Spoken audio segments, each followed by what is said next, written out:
Welcome, my friends, to the party that never ends. Come inside, come inside. How's everybody doing? As you can see, I am surrounded by all my friends on the stream, and it's a lonely day for me. I tell you what, people are like, I need to stream, I need to stream. Okay, well, let's go stream. As the song says, I'm all by myself. Look at this. I'll tell you what. Oh, well, that's all right. At least you have the most intelligent member of the panel with you live right now. And this is I aptly named this to Brit or not to Brit. Just messing with our friends over, across the pond because we are in competition. Of course, United States will take on England and Wales and Iran. Of course, my number one Canadian fan, Miss Melina, of course, Canada's there too, and they have a full slate. I can't remember who they're playing because World Cup just didn't seem interesting to me. I'm kind of pissed that it took away from the football we all love, right? So yeah, kind of pissed off about that, but it is what it is. So I guess I will sit here and regale you with what I think Chelsea need to do to get back to what we think or should be. I know that everybody's been pining away as of late because of the drop off in form, but this has been coming for a few years actually. I know that a lot of the fan bases that I deal with is younger, and because Roman Abramovich owned the club when they were young, and they associate those days of being young and being free and not having worry with Abramovich. I think that some of them are very, very.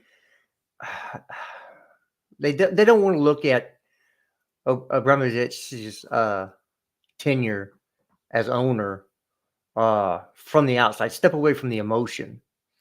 The way he did things and the way that he brought success to Chelsea was through spending more money than most people could spend.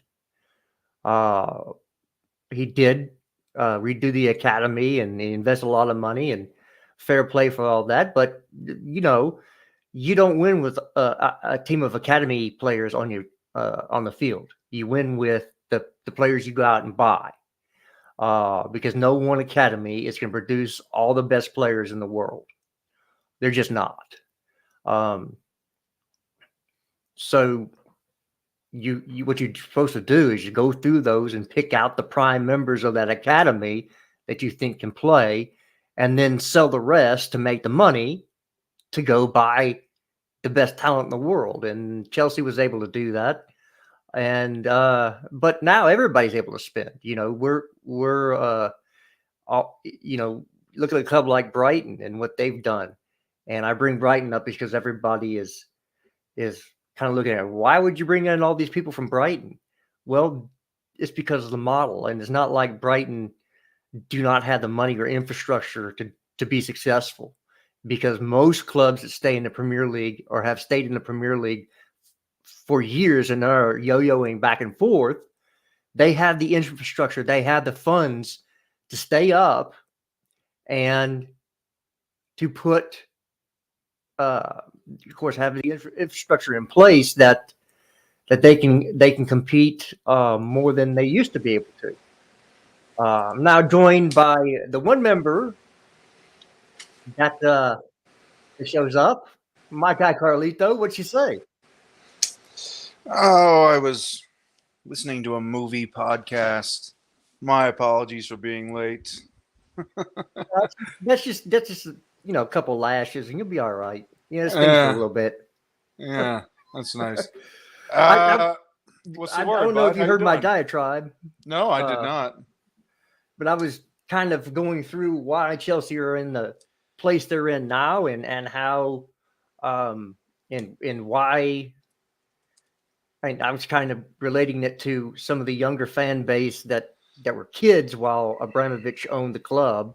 And they associate the childhood and the happiness in their childhood to the memories of the club, and so that emotional attachment clouds their vision of what was actually going on in the club for the last 5 years, right? I think their naivete clouds their judgment. I don't think it's just irrational emotional attachment to something they probably don't particularly understand because they're not old enough to understand.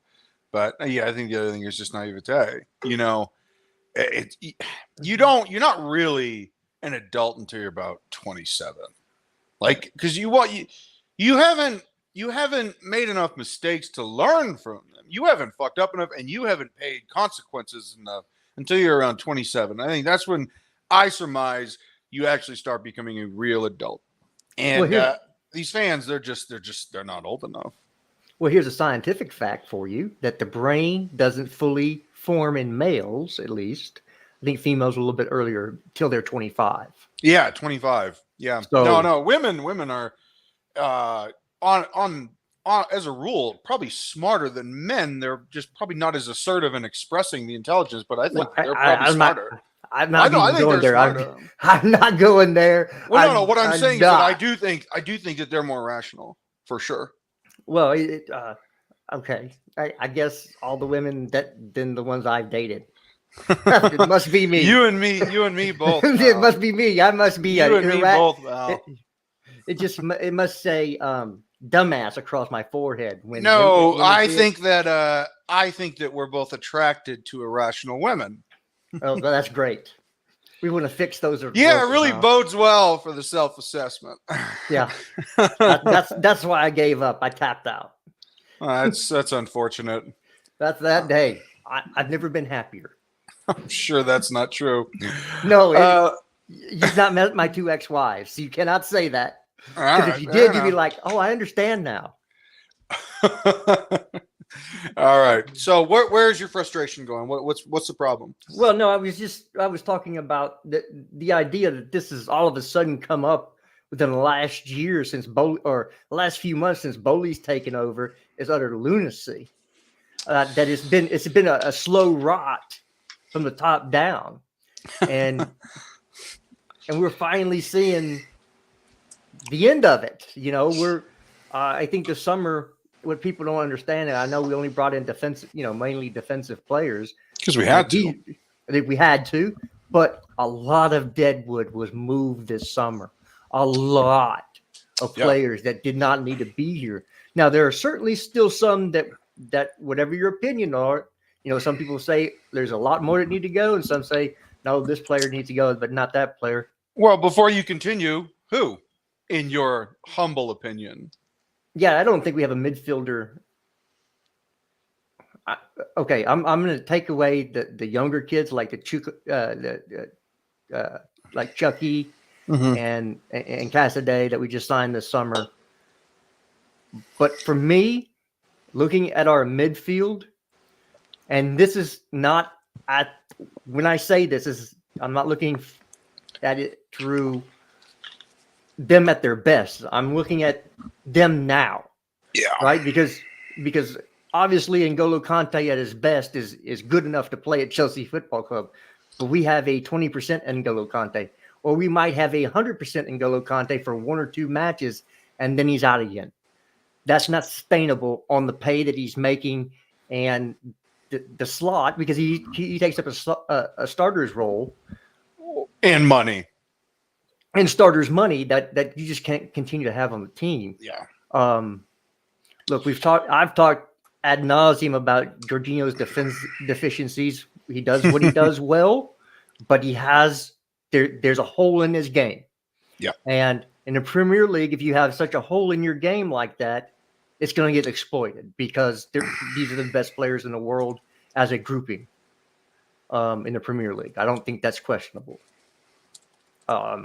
So we know that. We can now move to Kova, who is got a very, very unique skill. He's press resistant. He's a beautiful dribbler with the ball at his feet. His final third output, you could say, is lacking. You'd like a little bit more from there. And now he is injured a lot. So the question remains is this somebody you want to re-up for another 4 or 5 years, knowing that it's slowly more injuries year after year? Or you make the determination, if we can get the money or get the player using him as a make way, is that the right thing to do for the team? Now, that's a conversation and a debate we can have. We can do that a little bit later. I want to go through the rest of this midfield. Ruben, yes, he's shown brilliant moments. Again, there's no final third output from him. Yeah, he's had but he's played too much for me to not now know what his inefficiencies are. I've seen the good, the bad, and the ugly of Ruben Loftus-Cheek. And the thing that I can say most of all is that he's pretty good. And that's pretty good is just simply not good enough. Because pretty good takes into account everything. His great performances, his stinkers, and the final summation is that he's okay. And that will not suffice. I will not abide just okay. Yeah, and we shouldn't settle for he's pretty good. Pretty good is not that. We were looking for the top 10% of the top 10%, right? Yeah. So basically, like the top 1% of players in the world. Yes, is what we're looking for, and he doesn't fall. He doesn't fall in that category. But you know, he's played well. You know, I'd give anything to get back Ruben Loftus-Cheek that year, or the second half that he had, where he was going shot for shot with Eden Hazard that one game. I mean, I saw Ruben at his best, and sadly, I haven't seen him since. I just don't think that player exists anymore, Jared. These injuries, certain injuries, they change the trajectory of careers. Yeah, yeah. Obviously, we've seen it. I guess the biggest example of that could be probably Wayne Rooney and the knee injuries that ended his career. Other sports, Larry Bird and his back. Well, to be very clear, Larry Bird injured his back when he was younger. It just became a problem when he was around 32. Right, but with medical technologies nowadays, he would have had a longer career. Yeah, I mean, he probably slipped a couple discs. I mean, let's be clear. Same thing with Rooney. Same thing with Ronaldinho. All of them. You know, if you go back in the past, the medical technology is not what it is today. I'm living proof of that. Okay, so understand that is what it is. Jared. I mean, speaking in a contemporary fashion, Christian Pulisic, the hamstring. Yeah. I mean, yeah, bro. Remember, because this was Arsenal FA Cup final, right? Aubameyang scored for them. Pulisic is actually about to score. Right? He smoked. I think it was Hector Bellerin. He fucking smoked him. He is going down diagonally into the box. Right? He's either going to shoot or he's going to play a cut ball, Man City style, to our forward running on. And his hamstring, it doesn't just go, it explodes. And he has not been the same player since. And this, at the time, he was one of the best wingers in not just England, but in European football. And then all of a sudden, holy shit. Like, he's had glimpses of greatness, but he has not been the same since that hamstring injury. And you just have to look at it and say, some things are irreparable. Some things are so broken that even theoretically they could be mended. They sometimes just don't. They don't mend, you know? Also, you have to learn to play differently, right? You have to compensate. Yeah, and then the psychological part of, I know I'm still fast, but if I really, kicking into the theoretical sixth gear, what's going to happen? Am I going to blow this again? Like, that shit, that doubt, it creeps. It creeps in your mind, man. And it sometimes never leaves you. Yeah. Now, you're absolutely correct. And, he's still young. So hopefully, because I'm a big fan, of course, I'm American, that he goes someplace else and rediscovers some of that form. Whether it's the AC Milan for Leao coming the other way or wherever he goes. I hope he can find some of that form because he's brilliant to watch when he's he is in his pump. He's great, and I don't drop the Americanness because I'm not a fan of our national team. I actually don't really fucking care about our national team. So for me, his country of origin is immaterial. I think the player is just objectively good, and the problem is that, a couple managers in a row have been like, "Ooh, this guy, I don't know." But Potter, I don't know, man. I mean, I don't know if his career at Chelsea is over yet. Potter may like him, Jared, and I'm being serious. I'm not being like cautiously optimistic. I'm being serious. He may actually like him. Well, he said he does. He said he does, right? Like he said he does. Yeah. So, but what are you going to say? No, I don't like him because you still have to play with him. He still has to be a part of your team. Yeah, I mean, the way you answer that question is you just say he has things to work on. That would be the way you say I don't like the player. Right. So yeah, Super Tommy Tuchel. Our plan still is to have academy players in the team, but sure, it's going to work differently than what it did under Abramovich. That's why they're looking at this multi-club system, so they can source the best young talent from certain countries, keep them in the country because of laws on age, develop them there, and those who they deem good enough at the right age would come to the academy, spend a couple years, and then go into the first team if they're good enough. And those who are deemed not to, you still have to keep that club successful in that country. And so they would stay with that club and try to make you win titles there. Yeah, so, and play first team football, because let's be clear, PL2 is not first team football.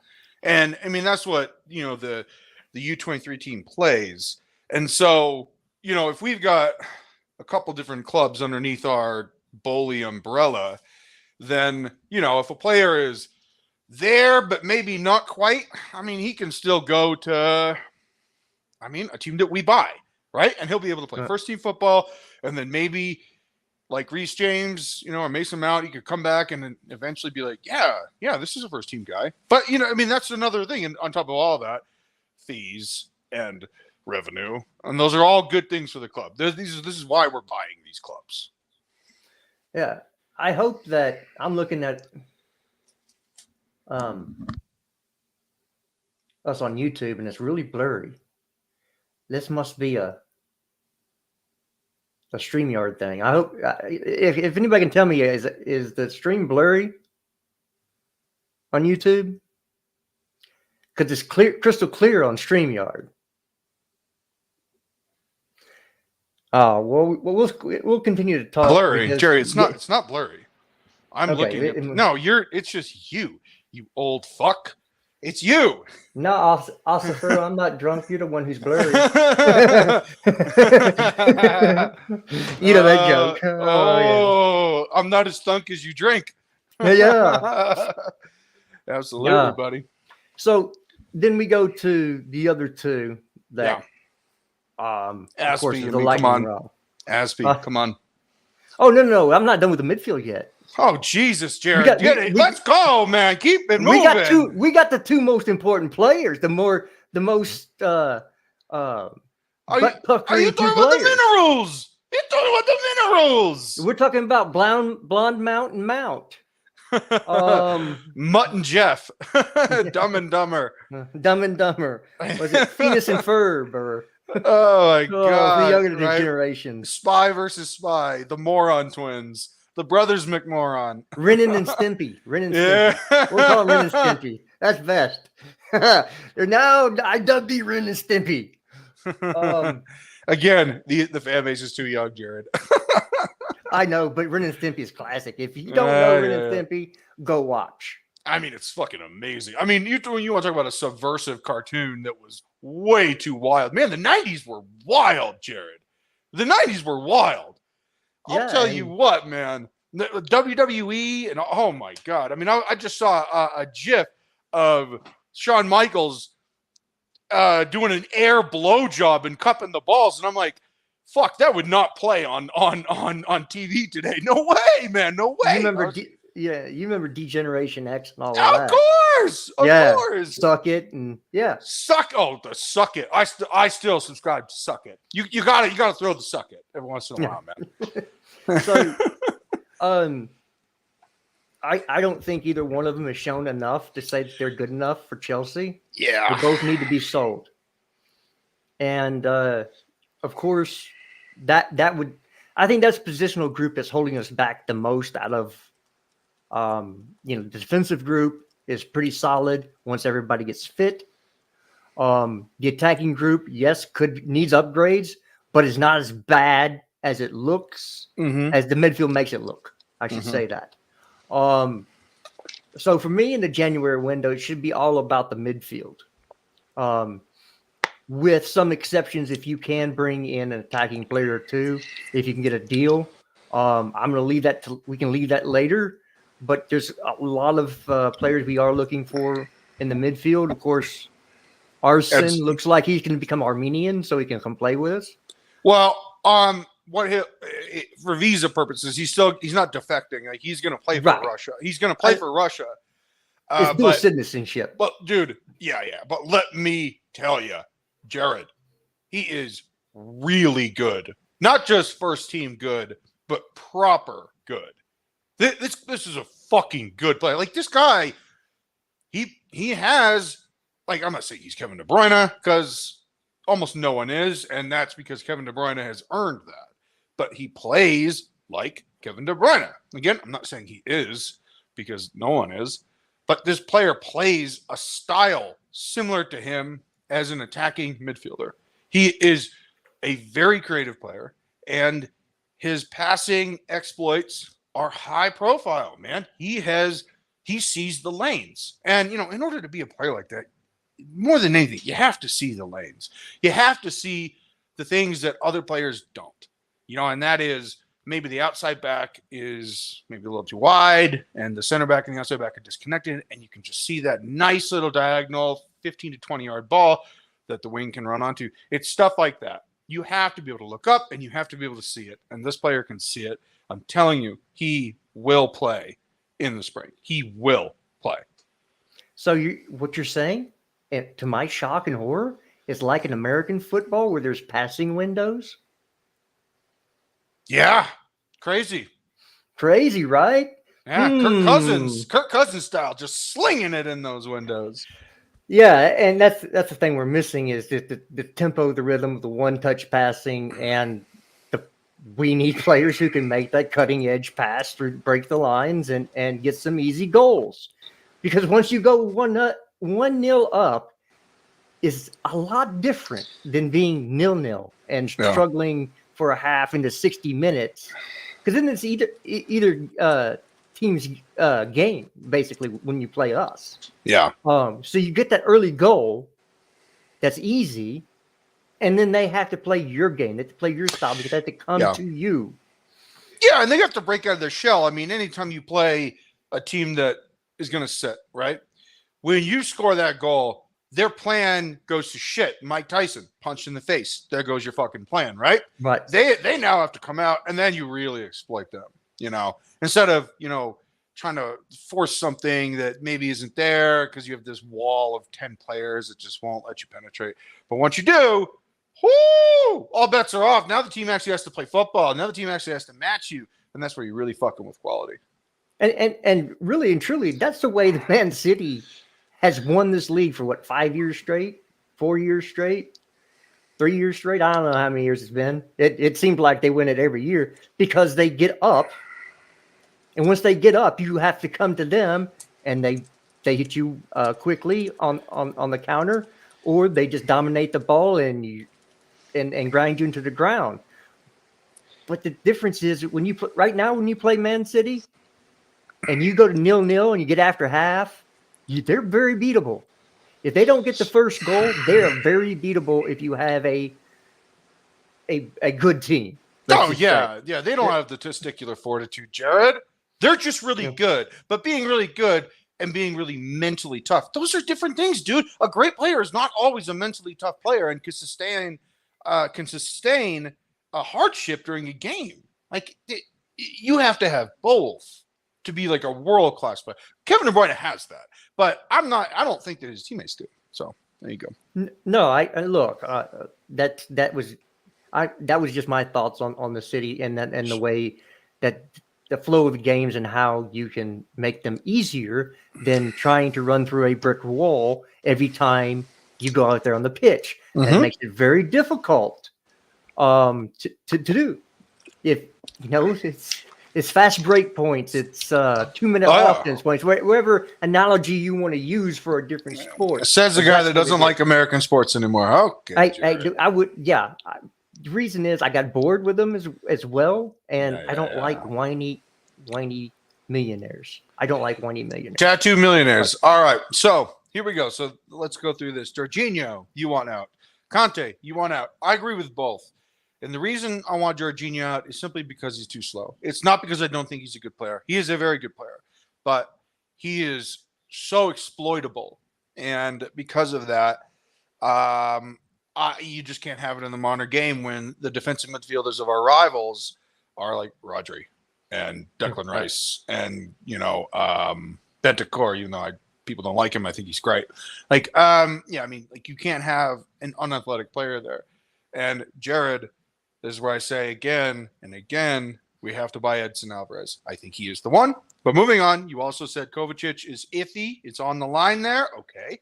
And then the brothers McMoran. You think those are both gone? So that's for five, me. That's five players, Jared. That's 5 players.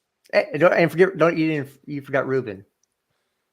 Fuck. That's 6 players, Jared. Yeah. Well, geez Louise on skis, my dude. That's a lot of money. That is a very costly rebuild. This was Casually FC is listening right now. We were on Casually FC last weekend, and you had Scott, you had Marshall, and you had a couple of other guys, all good guys. I love the channel. Probably if they send me a link, I'll hop on there today. But they were all talking about, I would only keep 6 or 7 players total on this team. And I'm sitting here thinking to myself, okay, I understand what you're saying. I understand that you're mad and these players are frustrating to you. But if you're keeping only 6 players, or in your case, selling 6 just in the midfield, you're talking about a multi-hundreds of $million exploitation. And I'm sorry, we cannot spend $600 million in one window rebuilding this team. I think that we all need to drop the hyperbole a little bit. I do agree with Conte. I think he's going to go. In fact, I think we're going to sell him in January. I agree that Jorginho needs to go. And fuck Mason Mount. Fuck him. Fuck him. But everyone else, Conor Gallagher is going to stay. Kovacic is going to get extended. Ruben, I don't know. And he maybe uses a bargaining chip for our boy SMS. But look, I'm with you on Conte and Jorginho and Mount. The others, I'm just not. That's my perspective, but I respect your perspective as well. So here's my pushback on it's going to take all this money. Okay. For me, Chucky is a squad player and should be given time in games. You agree, right? Chikameka. You're a fan. Oh, huge fan. Then you've got Arson. Again, squad player, should be in the squad. Borderline starter. I'm not even kidding. I'm not even fucking around. I'm serious on that one. Okay, but you would say minutes, getting minutes, baby, getting minutes. Those are 2 youngsters. For me, Lewis Hall should be in the squad. Because not only does he give you flexibility at the left wing back, left back position, he is by trade a midfielder. We have no midfielder with a left foot on this team. Dude, when you watch him play, do you even think about his age anymore? Because I don't. No, I think he is. He's just good. He's good, and that's what I say. If you put those players on the bench, and then you bring in 3 starting midfielders, such as your Alvarez, okay, and then you bring in Lavia or the kid at Porto, one of the 2, as your kind of your playmaker. And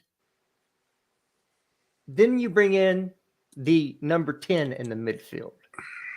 And currently he has a knee injury that's 8 to 10 weeks, which still puts him in January for the return. We're fine with that. We're fine. we're fine. And it might be that it's easier now to get him out. Yeah.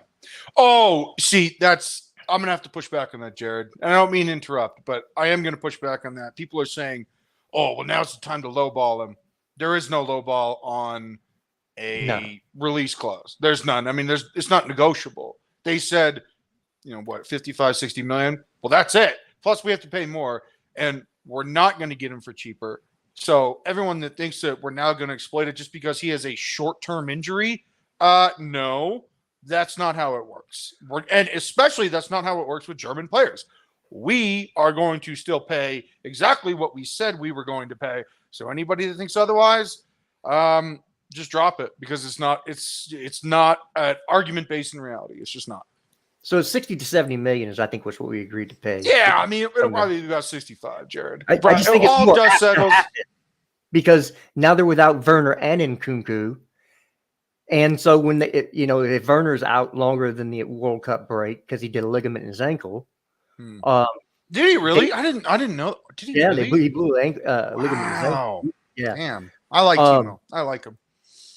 So they might be looking at it as, look, we're not going to go very far in the Champions League without Nkunku and Timo.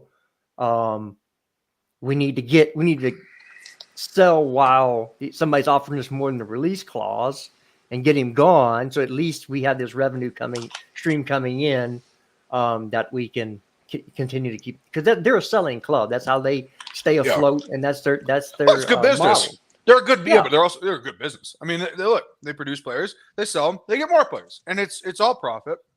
Hey, put this up, Super Tommy Tuchel. The question to Carlito: does our recruitment change with all this new staff, or do we still pay for? Can you put that up? This one here. Yeah, the one that says question to Carlito, and it should be a question. It should be a question for both of us. Yeah. So the question says, does our recruitment change with all the staff? I mean, we're adding like 4 or 5 to, we'll call it the cabinet or the executive branch, whatever. It's recruitment. So does it change, or do we still overpay? No, I think it does change. And I don't think that we're going to overpay. I think the idea is to find value in the margins. I mean, that's Moneyball. That is analytics, where you say, perfect example is Kevin De Bruyne, right? Mm-hmm. What did City pay for him? Like, fuck, I don't even, because he's a $100 million player, right? They didn't pay $100 million for him. They read the analytics. They saw what he was doing. They talked to the manager. They talked to the recruitment staff, and they're like, all right, we can pay X amount for this player, call him Mesut Ozil, right? Or we can go out and we can get a player that's less known, this Belgian guy, playing in the German league, absolutely murdering it. Chelsea overlooked him. This is the profile player that we really want. And they say, okay, let's do this instead. Instead of paying $70 million for Ozil, let's go out and spend, I don't know, 30, 40 million on Kevin De Bruyne. And they did. That is finding value in the margins. That is looking at value and the value of players and saying, is he this amount of money because he's that good, or is he this amount of money because he's good plus he's popular and marketable? And analytics erase the popularity and marketability of the price of a player, and they break it down to the price of the player based on how good the player is. Nothing else. Everything else is superfluous. Everything else is specious. Just look at the value of the player. Is he good? Is he not? Boom. And then I think that is the way that we're going to look at these players. 60 million for Nkunku. Is he worth it? Yes. He's actually not that popular of a player. He's not that big of a brand name, despite the fact that he won MVP in Germany. He's still not like his huge brand name. Is he worth 60 million? Yes. Okay. And I think that's a proper analysis of the player. But analytics is just saying, fuck popularity, fuck the extra price tag money that goes with someone where the price is beyond the actual skill and talent of the player. No, analytics just says, I want to look at the skill and talent of the player and the efficacy of the player fitting within the model of our team. That's it. And that is what I think our recruitment is going to be. No, I do not think we're going to overpay for players. Instead, I think that we are going to be much smarter about how we evaluate. We're not going to spend $65 million on Alvaro Morata, who doesn't fit in the Premier League. Okay? We're not going to do that. We're not going to spend $100 million on Lukaku, who's an aging striker that only plays with one foot, has a bad touch, is heavily reliant on pace and power, which decreases with age. I mean, like that type of stuff that's just bad buying. That's bad buying.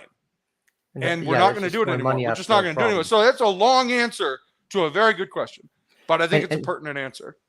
Yeah, and because he spoke in educated terms, I'm gonna dumb it down for everybody. Sorry. So the way we're gonna wait, he got to wash his hand. He's been playing with it, so he's got to wash his hands first. I don't apologize. So the way you get around paying high fees is you build your clubs in these countries that are rich in talent, like a Brazil. So you have a South American connection there, and then you have some clubs, smaller clubs around Europe, maybe in other places. But you identify talent young, you buy them at those prices, and with the academy and the reason our academy talent, our products look so good is because they're taught proper football. Oh yeah, for the sure. Academy.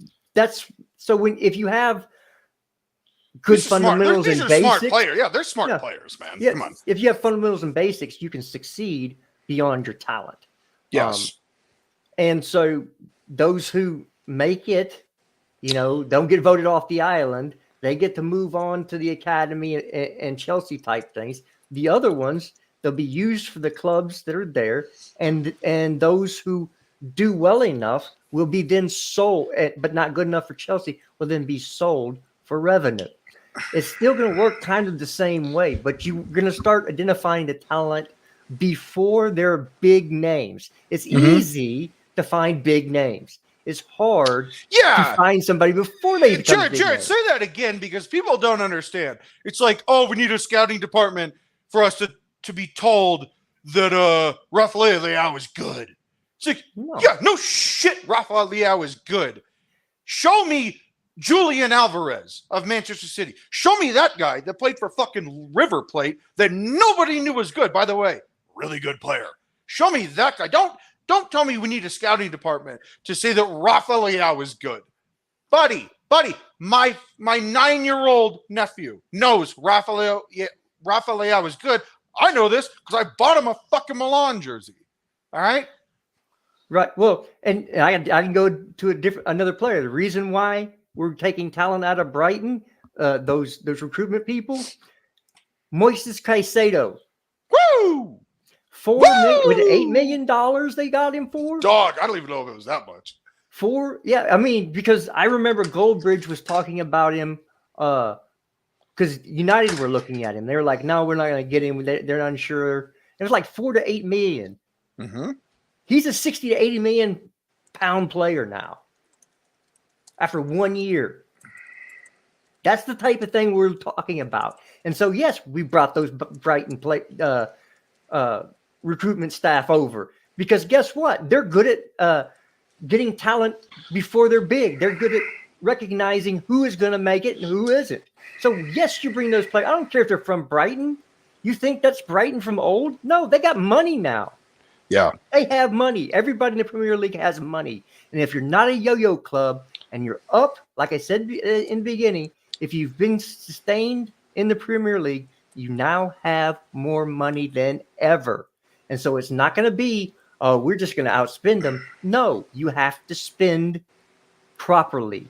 And that means finding talent before it is expensive. By the way, Kevin De Bruyne, 55 million pounds. That's how much he cost. Yeah. That is a $100 million player, and they paid half of that. Yeah. And there you go. But we wouldn't even go before that. So the 4 to 8 million pound player, we're making them in the 60 because if they don't make it for us, you're at least getting 20 to 30. You're making your money back plus. This is how good businesses run, and this is what they're attempting to do in putting this recruitment staff together. And I think the cherry on top of this sundae is going to be Edwards in the summertime to run the whole thing. You don't think so? I think that is 50-50 at best. I don't know, man. It's a tough prospect. You're asking someone to defect. Well, no, he's No, I'm talking He's about retired. emotionally. I'm talking about emotionally. right. But again, if the project is good enough to excite him as something new, and he actually has money to spend, like not at Liverpool, right? He might say, "Oh, this might." So we'll Yeah, see. yeah. I mean, people are wondering why Liverpool's selling. It's because they don't want to spend 100 million on each player anymore. They don't want to do that. They don't want to do that. This game's gotten too rich for their blood. They already have to spend 350 million on baseball superstars. They don't want to do it in football as well.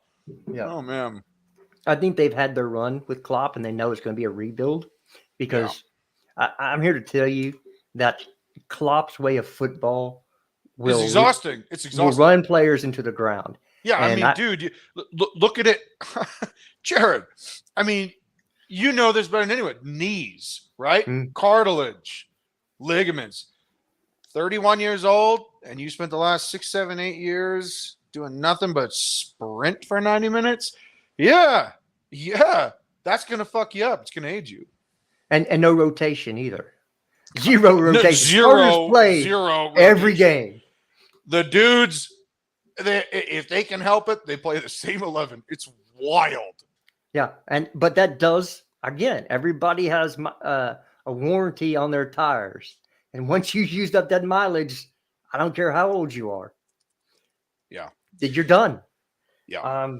We're humans. We're highly flawed. Yeah, just in case anybody doesn't know, these guys are in really good shape. Yes. I'll tell you right now, professional sports, they're not good for you.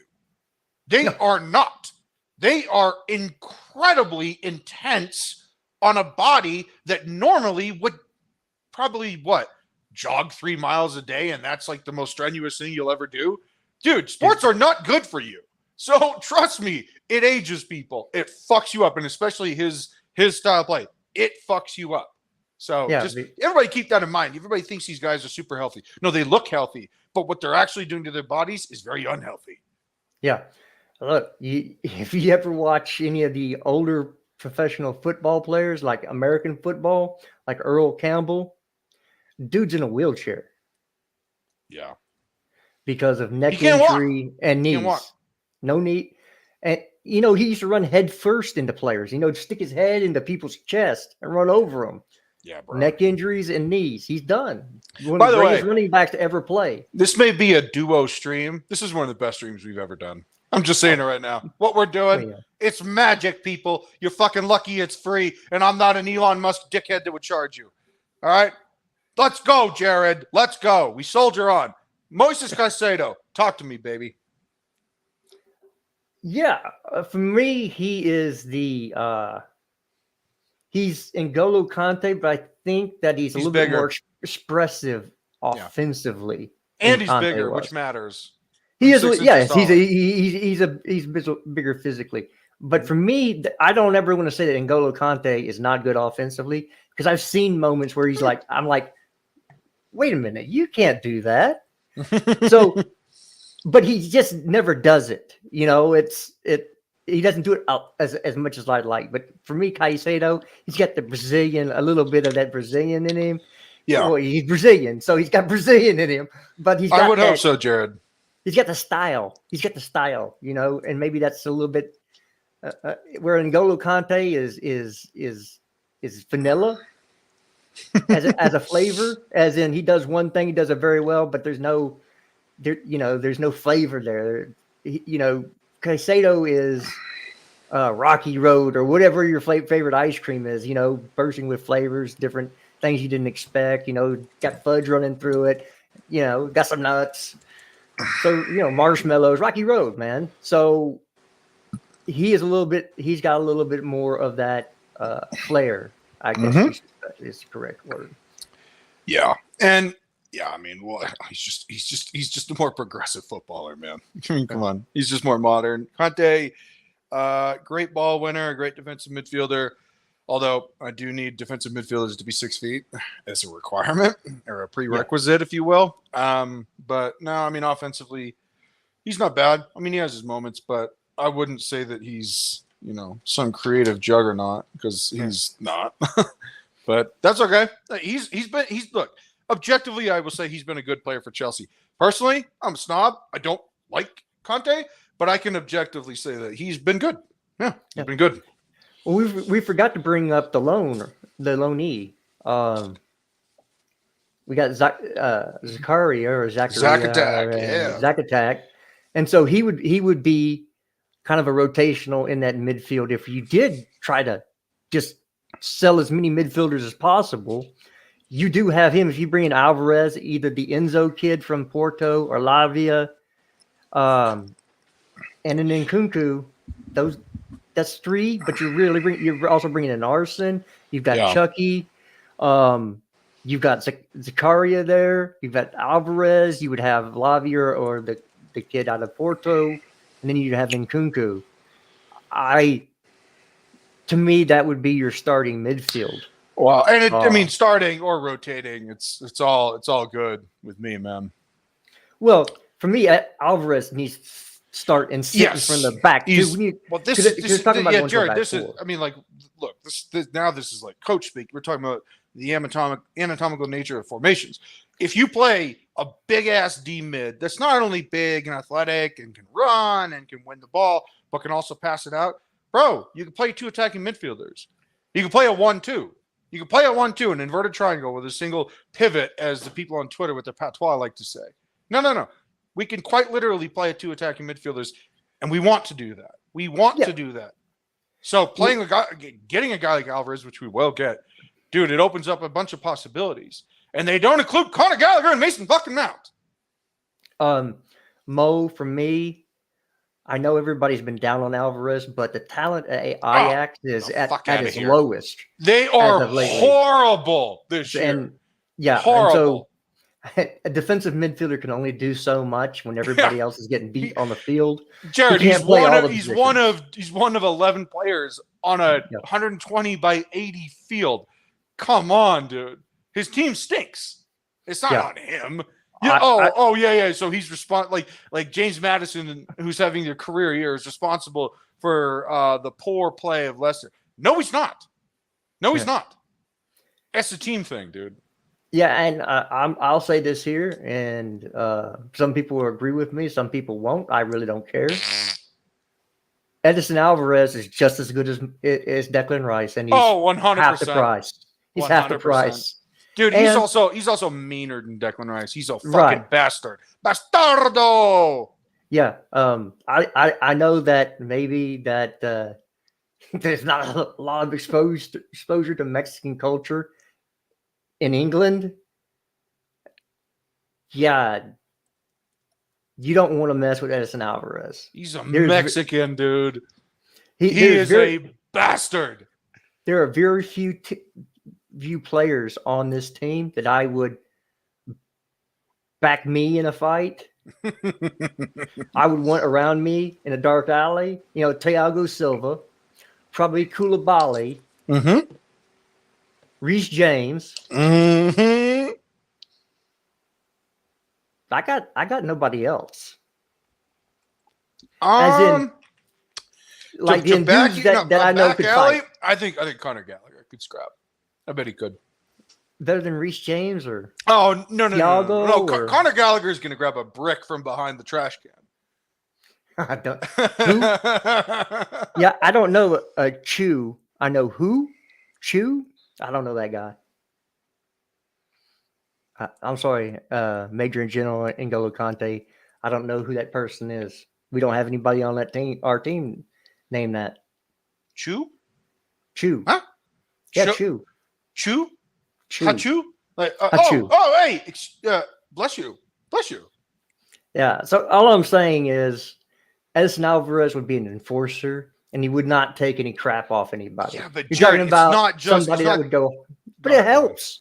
No, if somebody's going to go hard into a tackle, if we're not getting the calls on the field. Oh, he's going to motherfuck somebody. He's going to motherfuck somebody. He's going to mollywop somebody and take the card. Yeah, but the other thing is that he's also like an elegant player on the ball. Yeah. He's actually a really beautiful footballer with the ball. So it's kind of a contrast, but it's great to have the dichotomy in the game, in your overall game, to be a bastard who's also a really good footballer. So it's a no-brainer for me, fellas. It's a no-brainer for me.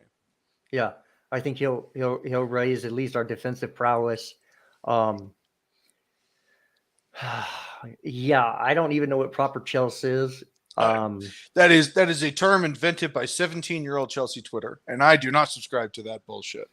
Yeah, Alvarez, you'll be happy he's on the team because Oh my God, our team won't awesome. get pushed around anymore. Yeah, and I mean, you're talking about you watch Mexico. Just watch Mexico in the World Cup. Just watch because he will start every game. Just watch. And that whole team, if they're losing, they will try to injure you. Yes. I'm telling you that right now. Yes. This dude, they don't play. They don't like to be beat. And when they get beat, that machismo comes out, and it's like, okay, we can't beat you. We're going to put you in the hospital. Do a couple key bumps at halftime, get nice and saucy. They're going to fuck you up, man. So it's a good thing. And having a playmaker that's physically sound and can run and is athletic like Alavia is, or I haven't seen the kid. They're talking about Enzo from Porto. But he's supposed to be the same thing, Dude, I'm looking at the Enzo from Porto. Are you sure that's his name?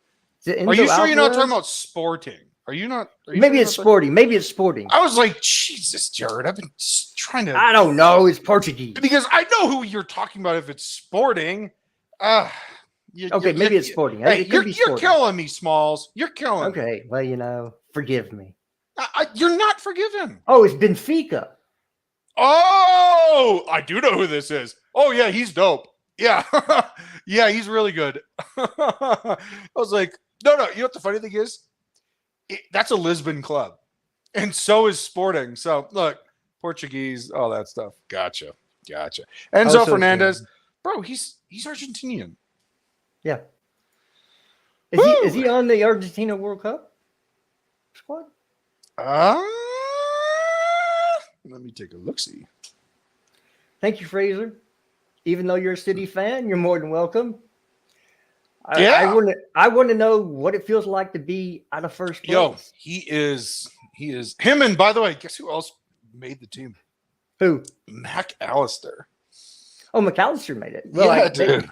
They had 2 players go out because of injury. Yeah. Well, yeah, and I think I saw another one that just happened, but yeah, Benzema, big old Benz. Yeah, dude, everybody's dropping like flies. People were wondering why. It's because it's mid-season.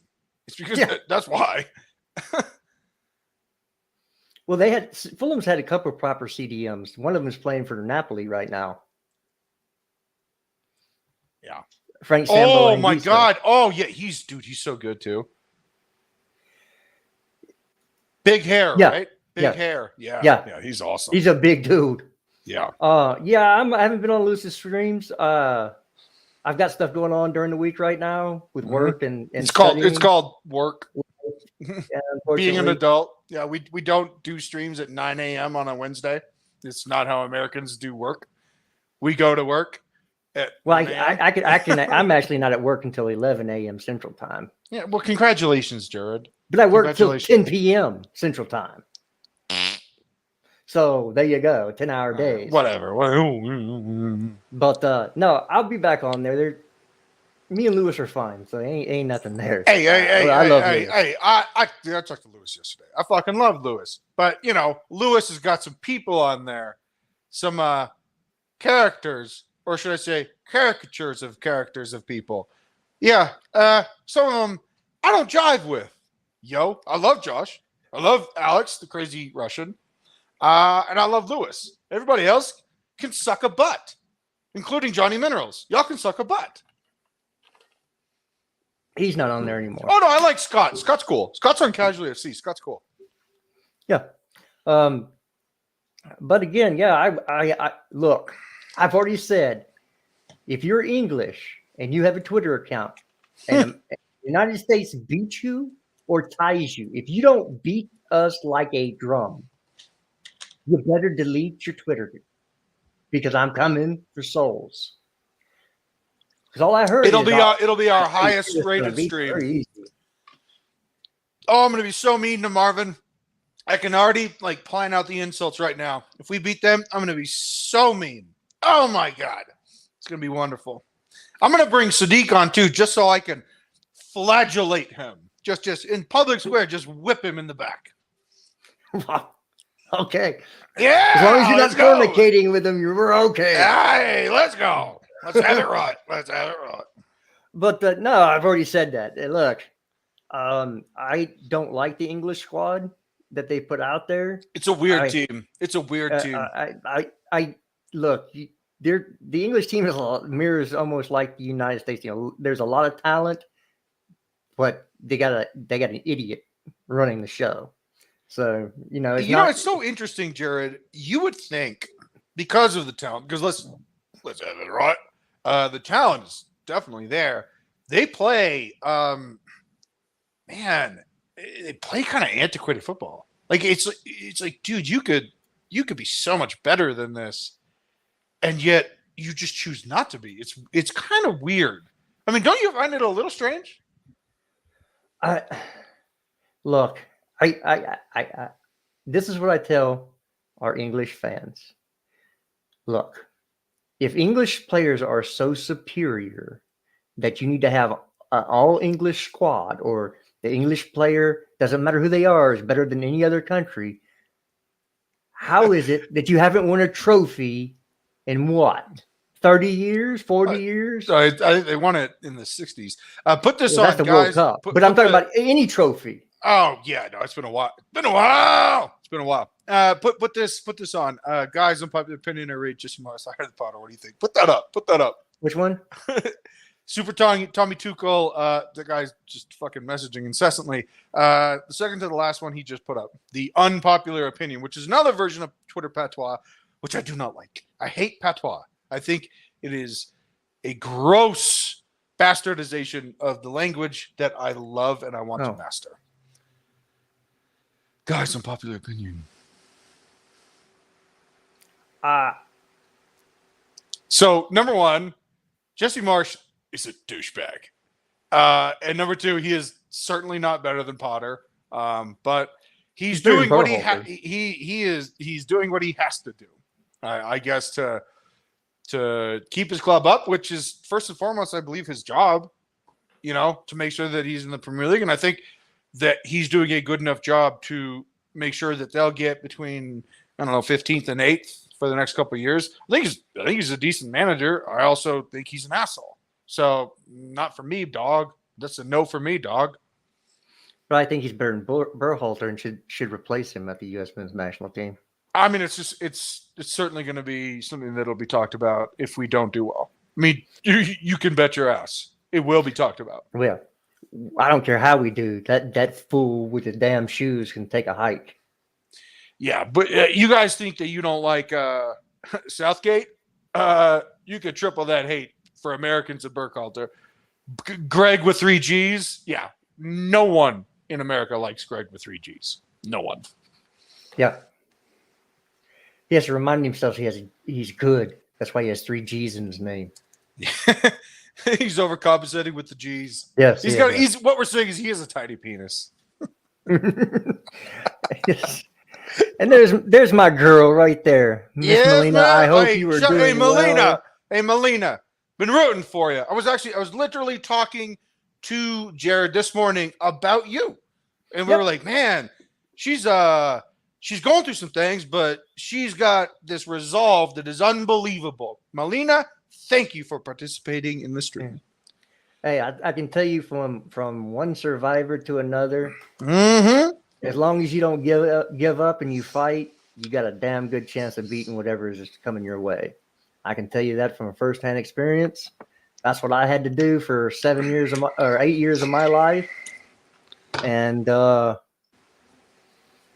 came out on the other side stronger than I went in. So tough times don't last. Tough people do, Melina. Don't you ever fucking forget it. Yeah, let's go. Let's go. Yeah. And you're going to get some thoughts from Carlito, who doesn't have a religion. You'll get some prayers. You'll get prayers from a Christian. So we're going to cover you on all sides, all bases, both sides of the spectrum. Yeah. We got you. We're going to get you taken care of. We'll get you prayed up, and the heathens, and the righteous people. We both like you. Yeah, Carlito's gonna go to his crystals and work some magic.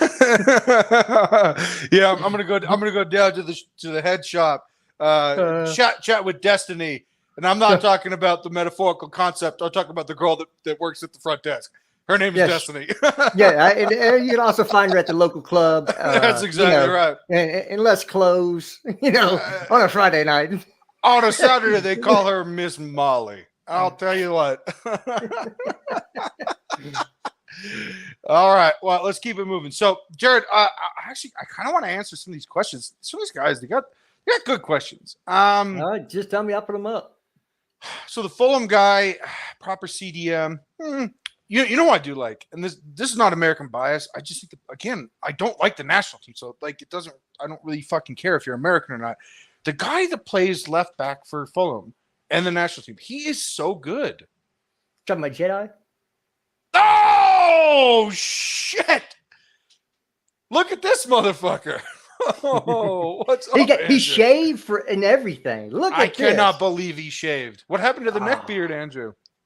Just switch it up a bit. So Andrew, did my comment about the phonies that live in Bushwick with their neck beards, did that get to you or something? Did that resonate to the point where you had to go all fucking Schick Ultra on us? What's going on here? No, I don't care what everyone says. I usually wait. I usually do the monthly job. That's all, you know what I mean. Fair enough, Andrew. And I know you don't care. You're a smart man. You're a great man.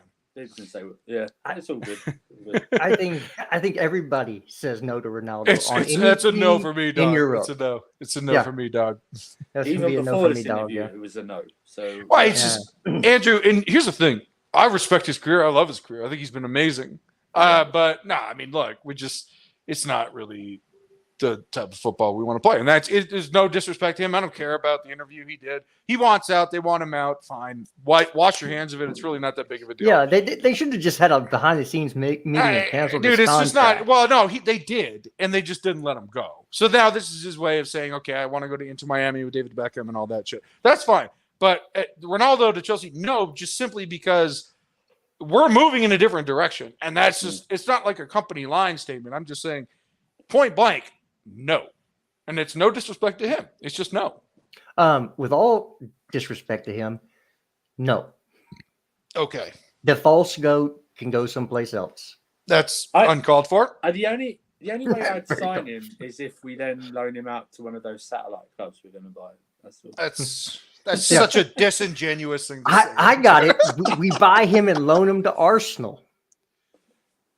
That works out. All right, Andrew. Okay? Everybody wakes up with something on their mind. For me, it's the Boston Celtics because I just want to bask in it. I mean, I want to go to the gym in a Jason Tatum jersey and get really sweaty and then just not shower for like 5 days because I just want to live in my love for the Celtics. That's what I woke up thinking about this morning.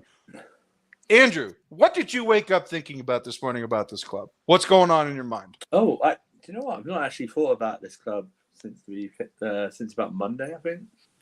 Feels good, doesn't it? Yeah, I've been dude. Andrew does a bunch of like NBA streams, which I fucking love. So I've been doing a lot of that. I've just been doing other things. You know, I'm not having to debate Chelsea for 4 days and do a preview that I don't really care about, and then do some team shit, then up and to predict a team or something like that, and then watch us perform badly the next day, and then just rinse and repeat. So it's been quite nice, not having to think about it. I was mad at what's his name, Camavinga Kamikaze in training. Yeah, because even if we were not linked to him, I wanted to see how he played for France. Me too. But now since and then Benzema's gone off injured today apparently. So, but yeah, I've just been gearing up. I'm just disappointed there's only one game tomorrow, Qatar against Ecuador. That's a bit of a fart in the lip. Sort of That's thing, a little flaccid, is it not? Yeah, so I mean, I should have added another. Should have added like the Netherlands-Senegal game at the same day. I feel like Sepp Blatter's the one that organized that first game. Yeah. Well, did you see all the talk around documentary? You'll know. Did you see the talk about Qatar buying off the Ecuadorian players? Did you see that? Something about that. I mean, Jared, don't be surprised by quite literally anything you hear over the next month because at this point, I don't think anything shocking. Well, I mean, you bribed the committee to get the damn thing in the first place. Yeah. So, I mean, Hey, Andrew, I hate to interrupt, but I do want to ask this question, Andrew. So you saw the challenge on Nkunku, and now he has an LCL injury. He will be out for 8 weeks. It doesn't really affect Chelsea. I mean, I still think if we want him in January, I think we'll still buy him in January if that is the now plan. But I saw the challenge. And people are like, don't blame Camavinga. Motherfucker, I am absolutely blaming Camavinga. Yeah. That is a training session. I saw how hard he went in on that. I would go fucking insane if one of my players did that to another player right before, a national tournament, right?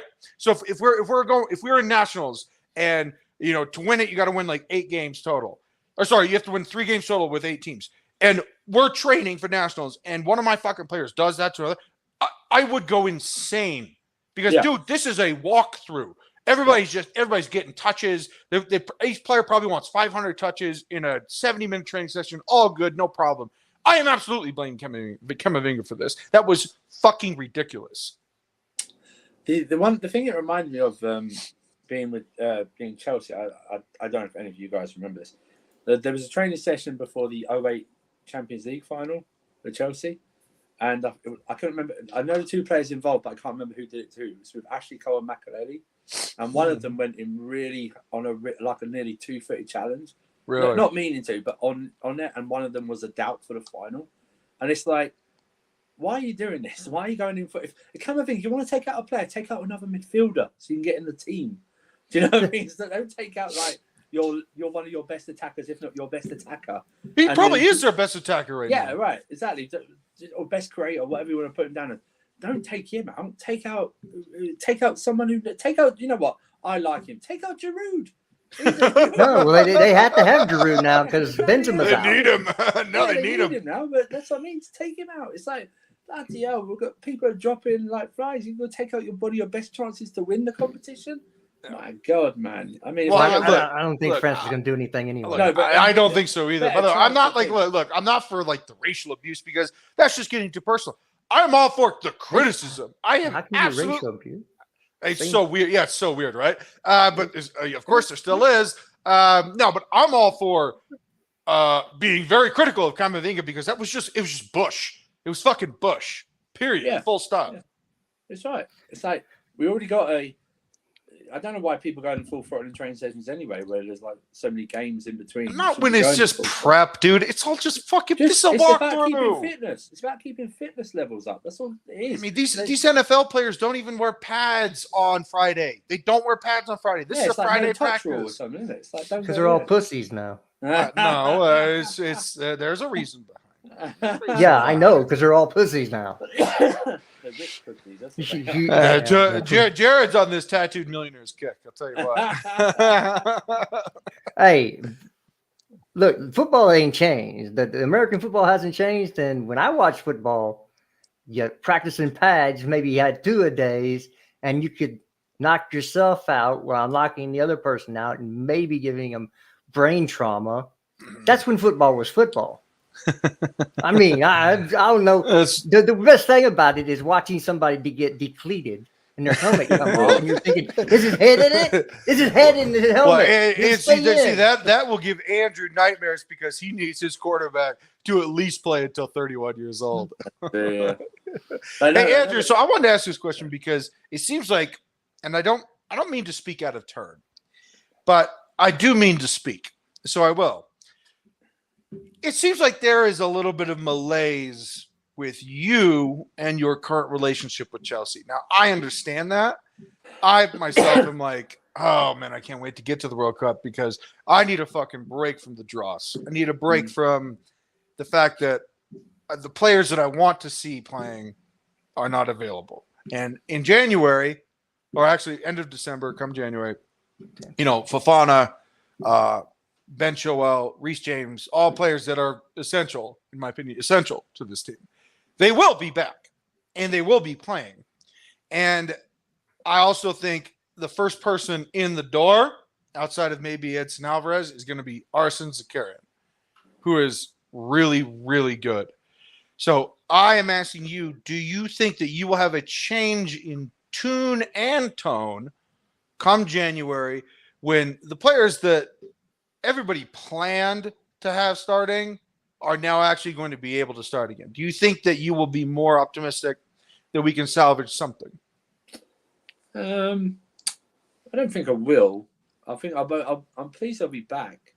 Me too. But- I'm happy they'll be back too. Yeah. I think, but I think what it is that over the last this is just rinse and repeat at the moment for the last 6 years. You know, do something and then come November, December time, we all fall off a cliff and have to rescue the season some other way, no matter if injuries happen or not.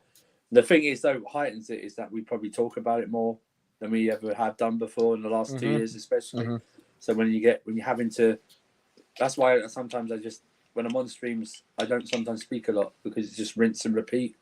Right. You know what I mean? That's why I haven't done so many.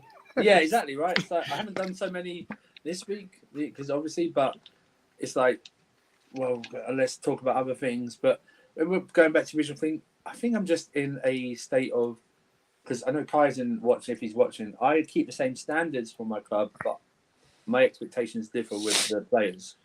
So yes, and they should.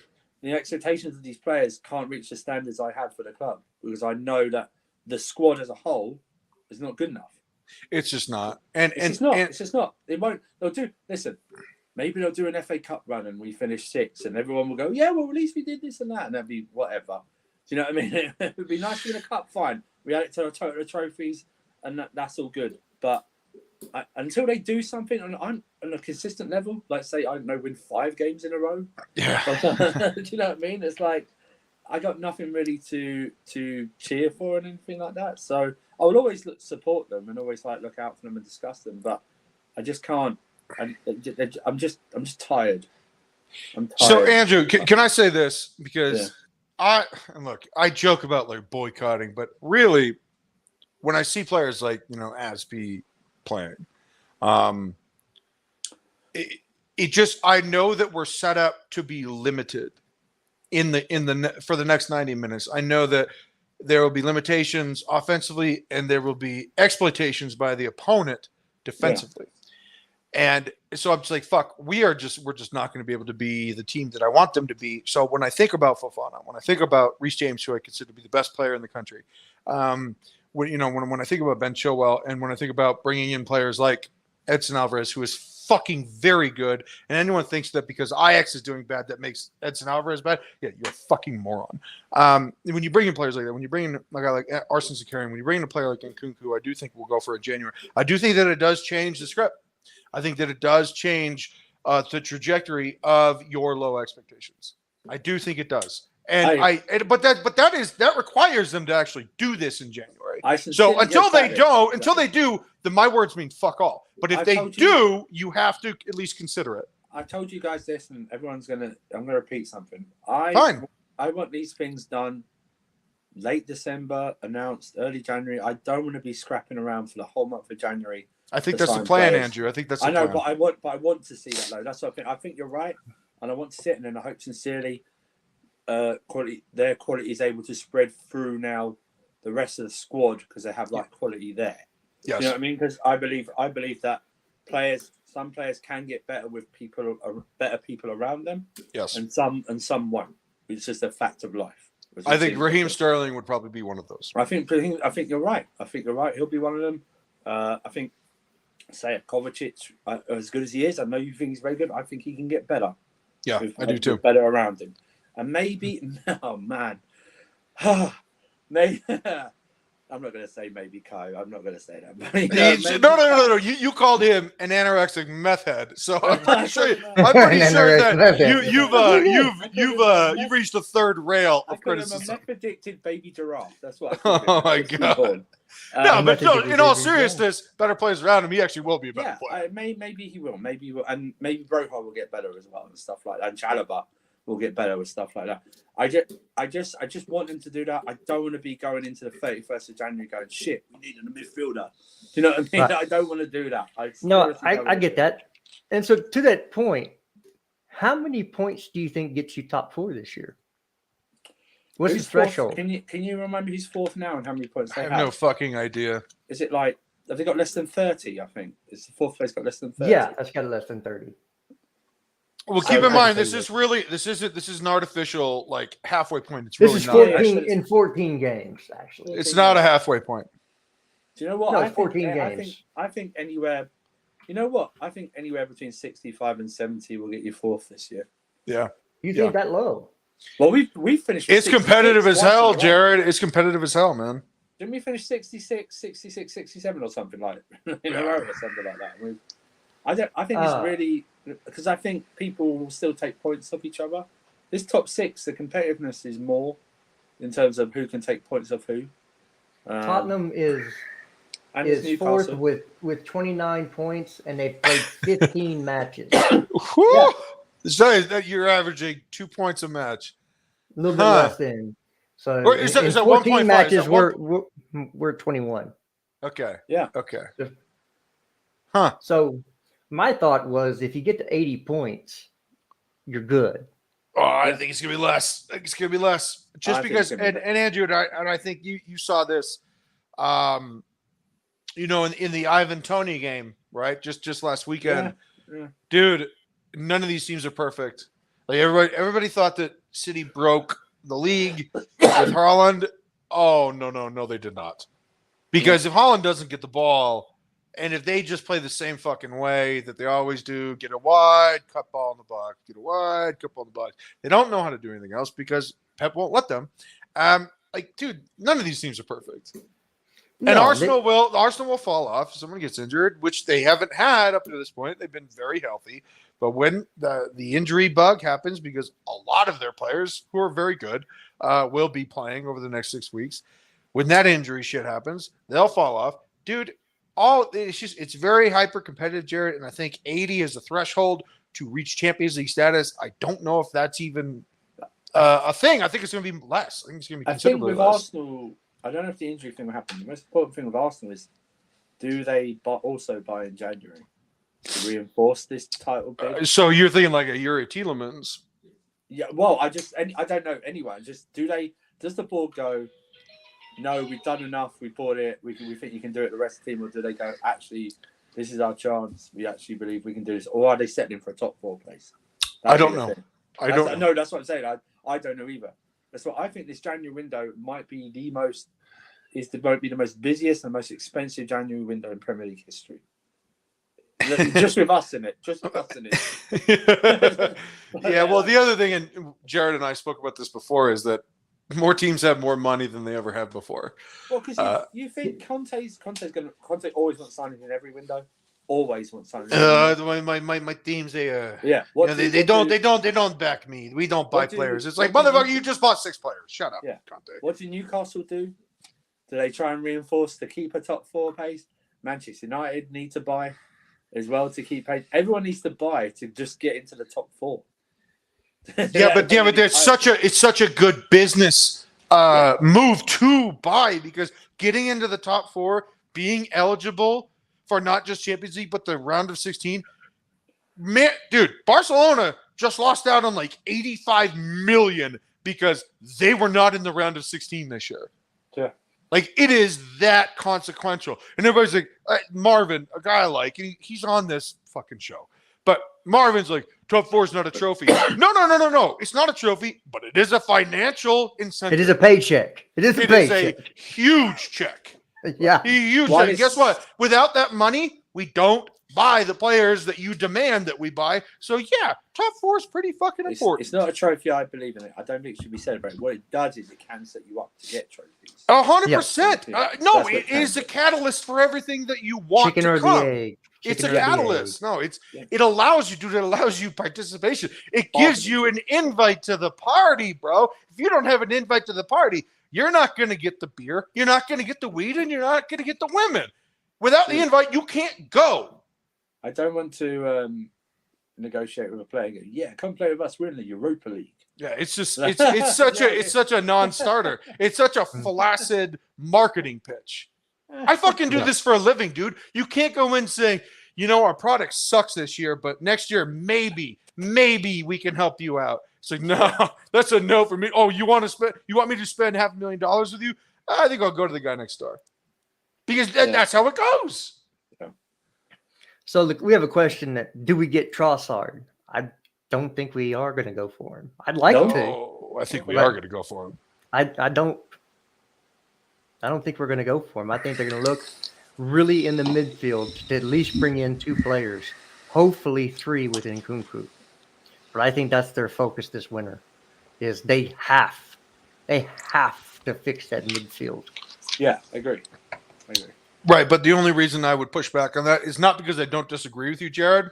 It's simply because Trossard's been pretty vocal about the flirtation with a January transfer to Chelsea.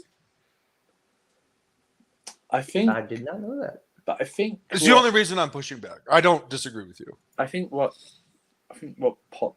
Potter will like to do is like to get players who he's already trained with, but the more the merrier.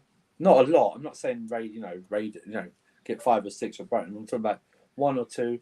A bit like Ten Hag has done at United.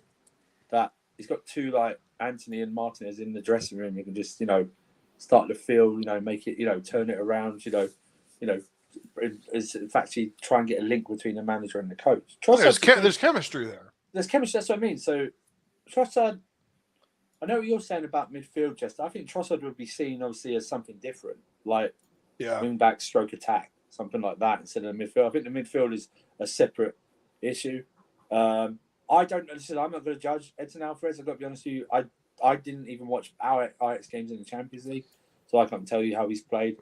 Can I interject and just say that I wouldn't want a player that I didn't think would be very consequential to this team.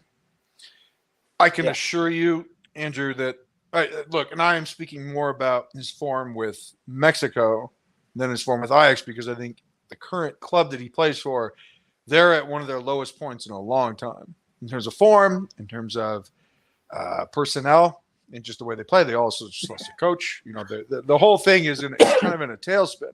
But everybody will be able to see him, over the next 6 weeks with Mexico, and I can assure you unequivocally, he is a very, very good player, and he would be a major plus if we add him. That's fine. That's why I listen. It's like me when I've seen him play a bunch, and so I can just say he's like good. Me when someone asks me about this World Cup, like, oh, how do you see them going? Listen, dude, I don't watch international football. I watch the tournaments. You know what I mean? I don't know who's in form, who does what.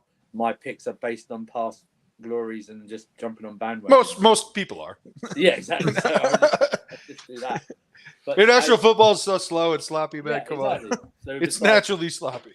I agree. I think 2 midfielders are a necessity in this January transfer. Not just 1. I think 2 is a necessary. And whether that's Edson Alvarez and you go back to Brighton for Caicedo, I don't know. I don't know who the other one would be. Lavia, dude. The thing is that I think Man City is just because I feel like they would try to stifle that. Option. Or the or something. Is it Enzo Fernandez from Enzo Fernandez, but I don't know if you'll get him without breaking the bank, especially with Benfica in the next round of the Champions League. Remember, the guys we're going for. Some of the guys we're not going to get. That's why I said. I think Khalid said this. I want to go super aggressive in this transfer window. Not even like getting all the players in for January, but just getting the deals done for next summer. So that So if we're not in the Champions League, we're not suffering from trying to over negotiate. And Andrew, something we weren't allowed to do in the spring. Yeah, you know what I mean. Yes. Which is one of the reasons why we are in this place is because these deals, they're announced in May and June. They're negotiated in February. So do this shit early. Do it in December for January. Do it in February for May. Do this shit early. Someone put it in the chat. I think they just reminded me. Right wing back, right back is a must in January. It's the must. Yeah. It's a must. I'm sorry, it just is. I don't know. But Andrew, I'm gonna need a name. I don't think they're gonna do it either, but I think it's a must. I'm gonna need a name. Well, you got Carl Walker. If it's a must, you have to give me a fucking name. Okay. Yeah, Carl, I'm talking. This is backup member. So Carl Walker-Peters at Southampton. Good player. You could do. That's the only reason that comes to mind at the moment. I can think of. I mean, Matty Cash. Matty Cash, maybe. I think they're going to look at who's the guy who went to Southampton from us. Livermento. Tino. The problem is he's coming back from ACL as well. So it's like He hadn't played all year. and hasn't played all year. So I think for the right now, I think Carl Walker-Peters is maybe the favourite. Yeah. For that. I As would a still- backup squad. Squad.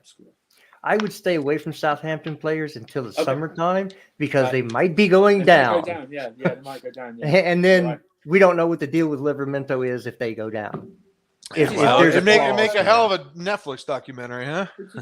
Which is half as why I'm going like, because you know what I think about Ruben Neves, maybe waiting off and see what the Wolves do, and if they Bro, go, he's cheaper. Now you're talking my Do language. you know what I mean? Maybe you get instead of 70, you're paying Yeah. 35. 40, Anybody or something that's like anybody that's watching the stream, if you don't know who Ruben Neves is, he is We're not going fucking to Ruben Neves. filthy. that. He's fucking filthy. He's a dirty player. He's only 25, man. He's only- awesome. So we heard Jeremy Frimpong from Oh, sorry, yeah, sorry, I Leverkusen. saw him. Yeah. Is he Leverkusen or was he playing? Yeah, Leverkusen. Yeah, he played for Celtic, I think, as well, if I remember. Yeah. Oh, okay. He's his stocks are rising. He's talked about quite a lot. I got to be honest with you, I haven't watched him, so I can't- He's better than Dutch. Cho. He's Dutch. Oh, He plays right back. Here's the thing. He's Low on ball. a he's Low so he's ball. got he's got I think so in January of 2021 he signed a 4.5-year deal, so that would make it what 2.5 years left. Yeah. It's doable. Yeah. I even have shouts for Wan-Bissaka. No, next, no, no, not in a no, wing-back system, no, especially if we go no. wing-back. He's No, I think we're going to go terrible to a back going four. Okay, even a back four. No, Everyone goes Defensively, he's good enough, but offensively, he's offensively, god awful. which is You weird. need He both. used to be a winger. Yeah. He used to be a winger. That's why they moved him to. That's why they Andrew, moved him to Andrew, fullback. and yet there is no semblance of attacking Noose at all. Now, Yeah, sorry, that's why he's a Nouse. fullback now. What about Dumfries? in the Milan? He's always been. So expensive, I He's know. gonna be expensive, and you're gonna have to fight Tottenham for him. and he's I don't know. There's some deficiencies in Denzel Dumfries' game, man. Well, he's not Reece James now, isn't there? No one is. There you go. That's I mean, That's the problem. if you use him as a measuring stick, we're And not getting Andrew's anybody. going to say something he said before, but what he's going to say That's is the very problem important. as well. It's like when Spurs try and negotiate for a striker, knowing they've got Harry Kane. Everyone knows you're going to be second choice. Whereas, Right. do players gamble and go, do you know what? I'm going to try and force my way through. Do you know what I mean? I know Reece James is there, but do I make a play? Stuff like that. It depends on the mentality someone has. If they think like, oh, there's no point Reece James is there. Their scouting network now has to be put to work to find someone we have never heard of before. He's a gem. Yeah. He's waiting to like a 18-year-old someone who's waiting to rise up and stuff like that. Who knows that I'm going to bide my time 3 or 4 years or something like that. I'm going to get games here and there. An established player might go, yeah, but I know Reece James. Or do they go, Reece James does get injured. You know what I mean? I'm going to play my full games because I know these guys don't want him injured all the time. They're going to rotate. So, it depends on the mentality. Yeah, sometimes. Yeah, but it's like Barcelona in like 2013 trying to recruit a right winger. I mean, it's a tough prospect because you're talking about the best at his position in the world, and you could say, yeah, he gets injured until the season he doesn't, and then you don't play at all unless it's against Middlesbrough in some fucking cup domestic games cup or- game. Early UCL games. It's but a gamble. I think you'd want to go younger, and or someone who's 31. I mean, like, I just don't know in that 24, 25-year-old ambitious stage. I don't know, man. I don't really know. For me, I don't know if you heard. I heard a Reece James interview that he was talking about starting out as a striker. Yeah. And then he went to the midfield, but he wasn't as good as the midfielders that there were. So he went to right back. first of all, who are these midfielders? Because none of them are playing for Chelsea at this point in time. I don't know So- who he's talking about. They're all Yeah, guys. I don't. For me, I think that Reece James would be an amazing 6 for me, because the one thing he can do is shoot from distance. You know, Jared, I think it takes such an interesting profile to be a flank player, because certain players actually know how to use the sideline Mhm. as an ally, where you can Right. use the sideline as a way to, do not cross, says the defender, type of stuff. Where Reece James is just so adept at using the sideline as an ally, as one of his maneuvers to beat a player, is that he can use the sideline, he can toe the line, and it's a delicate dance, and you have to be really fucking good to do it. And I just feel like in the midfield, you're talking about 360 degrees of pressure. Okay, I played this position, I know this position, I coach this position better than any position I have, and you have to be adept at everything around you. You have to know where your pressure coming in at all times. But if you're on the side, your pressure is coming from 180 degrees instead of 360 degrees. It's a different type of mentality when you have the ball. It's a different type of mentality. It's a different type of approach to attack. Midfield, you have to be conscientious of everything. As a player that plays on the flank, whether it's a wing or a wing back or an outside back, you only have to be concerned with half. No, So it's a different thing. It's a different thing. I get that. I was just, I always think I wish I had somebody with Reece James's shot in the midfield. Fuck yeah, of course, right? Because No, I'm that's- just explaining that there's a difference in the way that the players even see the game. A flank player I versus get- a midfielder. I get that. I understand. I'm just saying I think he's talented enough to play wherever he wants to. Oh my god, the guy could play fucking any position. He'd be a banger at striker. I mean, come on, bro.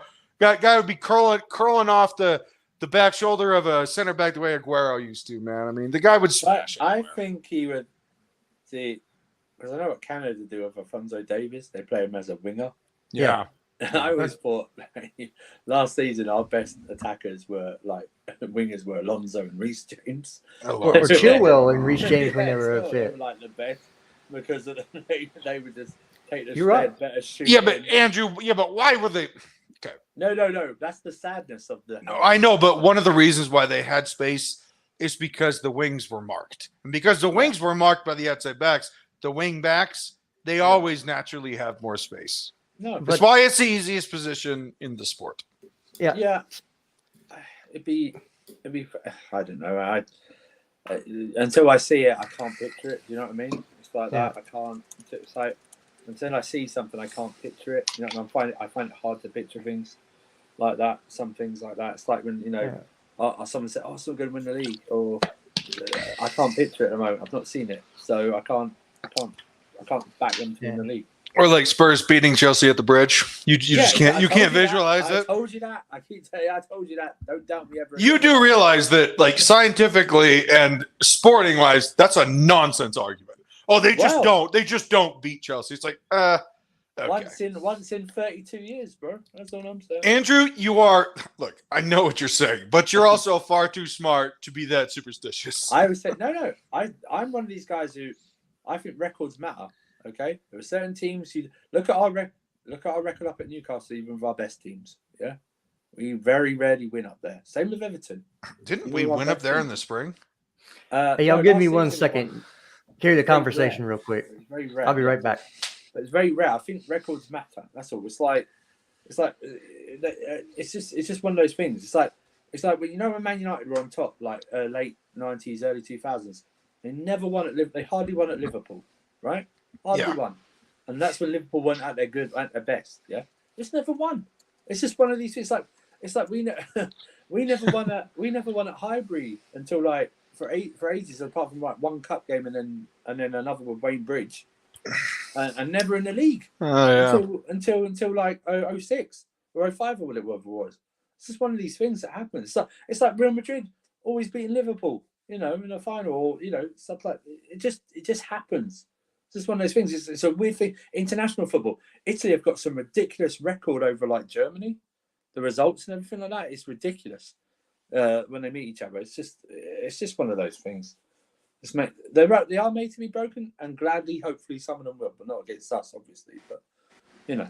Can you hear me? Someone called me, but can you Yeah, hear I can me? hear you. I can hear Okay, you. yeah. Sorry, it was Paul who was ironically the guy I started my podcast with. Pavard may be another shout, but Yeah, well, look, yeah, but he's gonna have, I mean, he doesn't just play.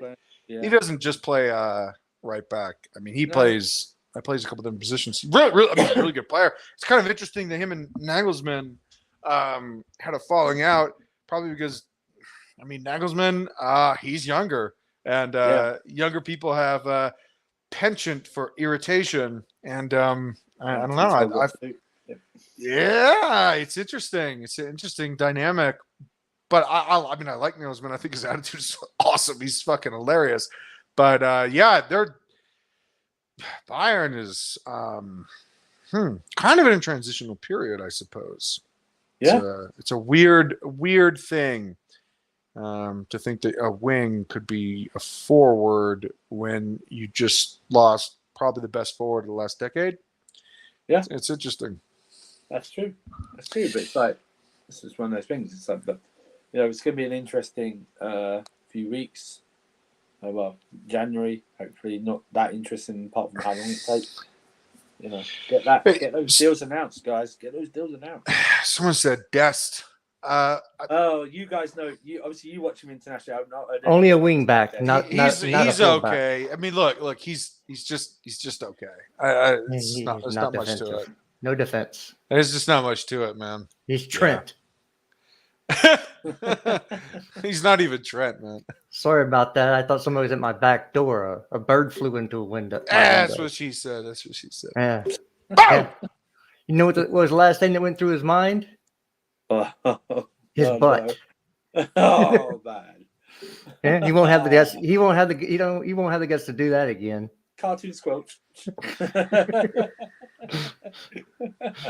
Stupid birds. Stupid bird. It's nothing worse than what's worse is ravens or crows. They'll sit around and they'll sit outside your house and just rah, rah, rah all day long, and you can hear them because they're loud as hell. And so you're like, really, shut up. You can't go out and shoot them. You get in trouble. Bird. Bird is the word. Bird. I always think of Peter Griffin. All righty. Well, look, I got about 5 minutes left of me, but I am toasted. And by the way, to everybody that was supposed to be on the stream that didn't, fuck you. Yeah. All right, all of you guys, dickheads. Oh, every single one of you, dickheads. Even though I like you, dickheads. So since I'm older and everybody here is younger, I'm going to let you in on this little song. It's a good little melody. It's by the late great Chuck Berry. Oh, and it's called they call him the king of rock and roll, right? Yeah, it's called the My Ding-a-Ling song. And there's a line that he goes, that cannot be real. No, it is. Look it up. Andrew, is that real? It's real. Oh my God. There's a line in it where he's trying to get people to sing with him, and he goes, "Those of you who will not sing, you must be playing with your own ding-a-ling." That's what those nonsense are doing right now. They're playing with their own ding-a-ling. That's what I can't come on. God. Oh my God. Oh my God. It's actually a song. Yeah, dude, if you've never heard the song, you must listen. Yes.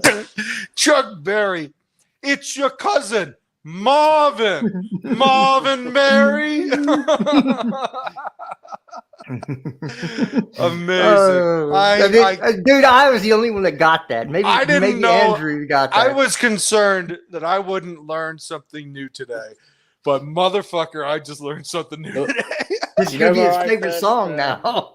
You know when I first heard it? It was actually in a Simpsons episode. Oh, wow. When the kids start singing it in a talent competition.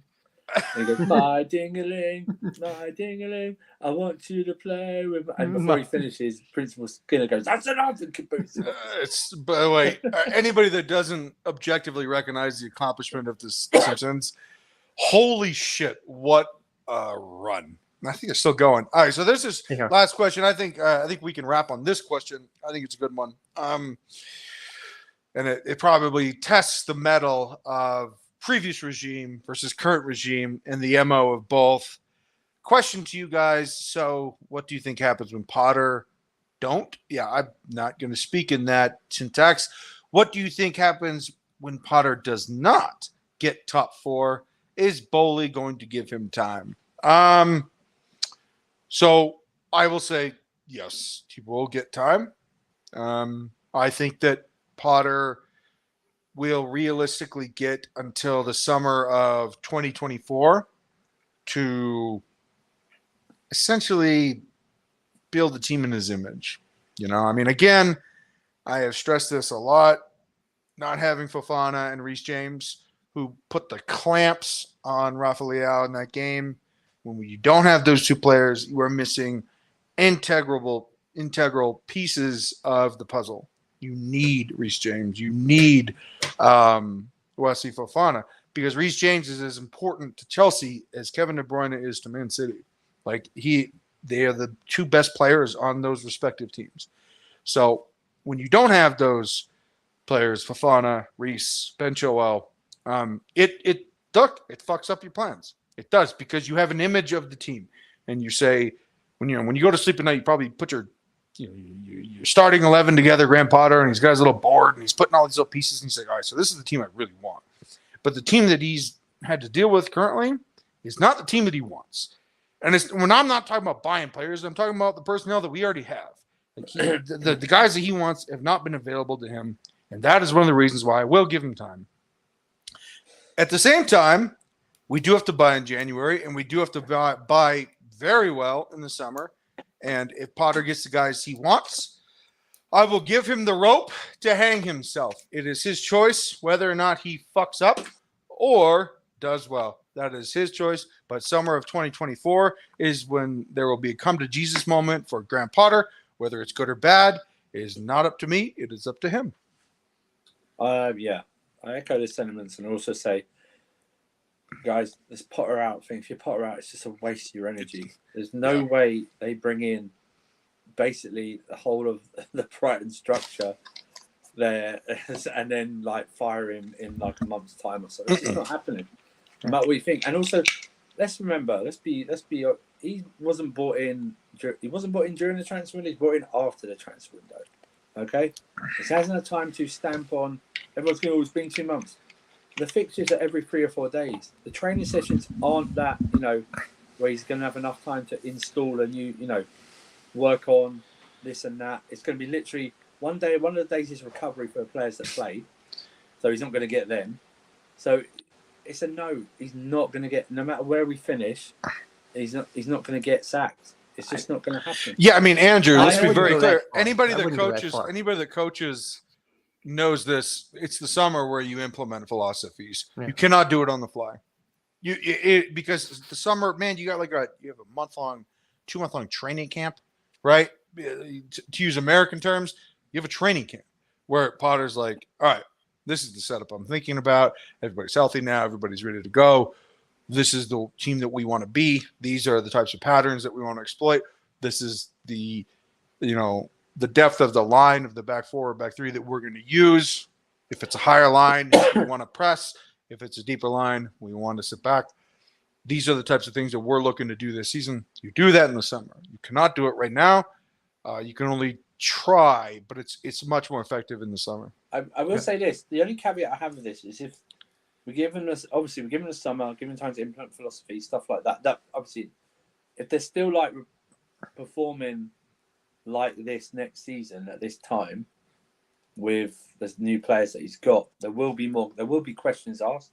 He will be under pressure, more pressure. Sorry. Yes.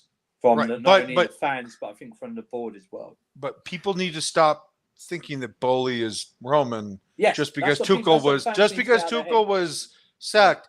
Tuchel was not sacked for results reasons. Tuchel was not sacked for football reasons. Tuchel was sacked for professionalism reasons. Yeah. And there's a difference. And everybody needs to stop thinking that we're still the hiring and firing club on a whim that we used to be, because Bowley is not Roman. They're different men. They have different sensibilities. They have different goals, and they approach ownership differently. Period. Full stop. Which is why the fans need to see that happen from the board and Bowden. What he's going through, and as soon as they'll need to see that decision made by that when he's still here in the summer. Hopefully, the mindset of the fans change. That they've actually seen a manager go through a bad form. Because let's be honest, guys. If Roman was still in charge of Pop, we'd be on to our next manager by now. Yes, there's no doubt about it. So I'd never say he won't be sacked this year. I could see a scenario where he is sacked if we got into a relegation battle. Oh, maybe. Yeah. Look, but you can't say that couldn't happen. Stranger things have happened in life. Yeah, right? well, something that's not strange at all is Chelsea just released a photo that says "Lights, Camera, Action," and it's a black and white photo of Mason Mount with his fucking England jersey. Stick that in your craw and smoke it or chew it or whatever the fuck you want. Yeah, I mean, God there are. Damn it! I'm so tired of this bullshit. No, I want to fucking say something. I want to say something, and I wrote this on Nizar Kinsella's little Twitter thing. Said, I really wish the media, the fans, and the club would not collude so often to promote an average player that does not deserve to be the face of anything. And I feel that way. And I'm so goddamn tired of this club promoting Mason Mount just because he's popular and not because he's good. This is bullshit. This is fucking bullshit. It's hurting the team. God damn it. It's hurting the fucking team. I don't understand why people don't understand that.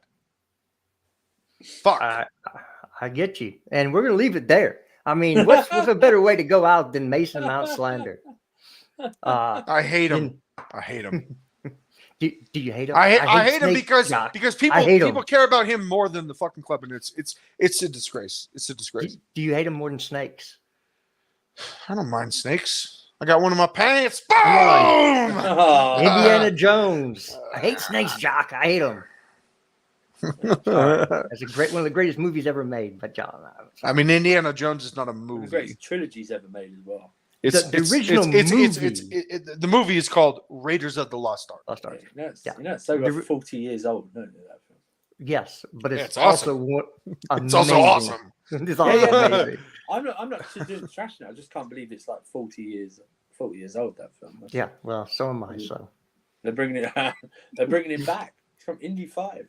Yeah, they're shooting him up with the same stuff they give to Biden, and he's going to act again. Okay. You said don't get political. God damn it, Jared. Oh, even you have to think that they're giving him something to make him look like he's alive. And Donald Trump is on speed, and yet he's still fat as shit. So there you go. All right. Let's end on that. Mason Mount. I would do the Moneyball thing, and I would sell him for $90 million. That's what I want. We won't do it, but I think that he is a disaster. So, I don't. Yeah, I think we already did our quick World Cup.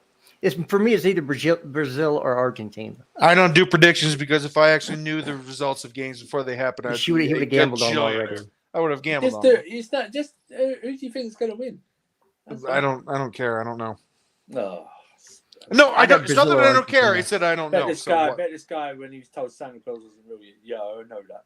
That's what he said. And stuff like that. Yeah. What? Say that again. Say that again. I bet you were a kid. When you were a kid, and you found out Santa Claus wasn't real. You went, yeah, I already knew that. You're one of those guys, aren't you? No. My dad actually just sat me down and said, Santa Claus is not real. And I said, fuck, so you ate those cookies? Oh, so it was you banging Mom the other night. No, son. That was a hell of a costume, my man. Yeah. Well, we saw Santa and Mom down by the Christmas tree. Yeah, someone's jingle bells were rung that night. Man. That's what happened, yeah.